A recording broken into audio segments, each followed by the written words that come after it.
अस्सलाम वालेकुम, welcome to my channel SI health tips. नाज़रीन, बच्चे जब ग्रोइंग एज में आते हैं तो अक्सर बच्चों के चेहरे पर दाने बन जाते हैं, जिसकी बहुत सी वजूहात हो सकती हैं। उनकी बॉडी में हार्मोनल चेंजेस होती हैं या ये वजूहात मौरूसी भी हो सकती हैं। अगर पेरेंट्स में से किसी को पिंपल्स निकलते हों पहले, तो ये भी एक वजह हो सकती है।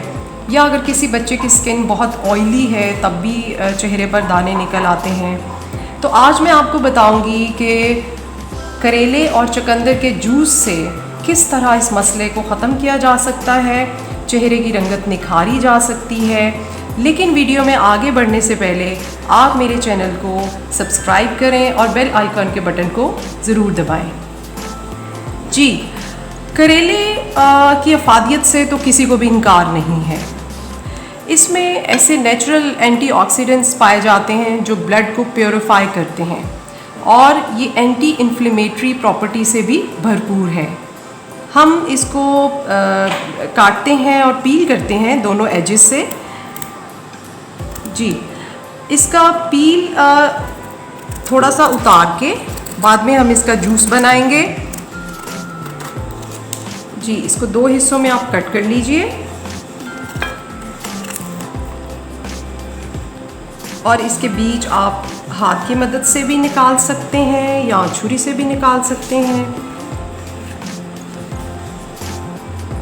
अब हम इसको छोटे छोटे फर्दर पीसेस में कट करेंगे।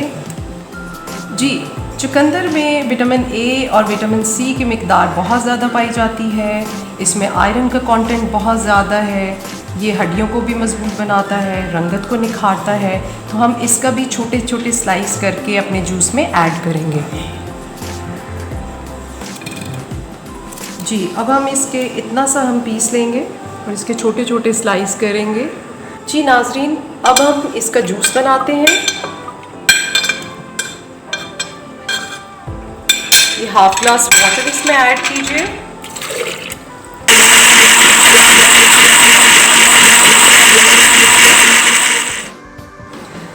जी व्यूअर्स, अब हम जूस को फ़िल्टर कर लेंगे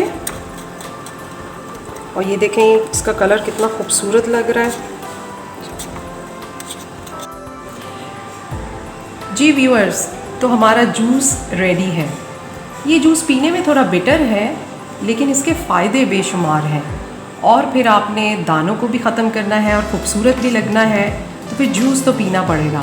लेकिन एक चीज़ ऑप्शन में है मेरे पास कि जो लोग जूस नहीं पी सकते वो उसका पील जो है इसको मज़ीद छोटे छोटे टुकड़ों में करके स्पून में डाल के पानी के साथ उसको निगल लें, जैसे आप टैबलेट लेते हैं या मेडिसिन लेते हैं। और इसके साथ साथ कोशिश करें कि जितनी भी बेकरी की आइटम्स हैं उनको अवॉइड करें। ऑयली और फ्राइड चीज़ें मत खाएं, ताज़ा सब्ज़ियां और ताज़ा फल खाएं। अपना बहुत सा ख्याल रखें और मुझे कमेंट बॉक्स में अपनी राय का इजहार करना मत भूलिएगा। अल्लाह हाफ़िज़।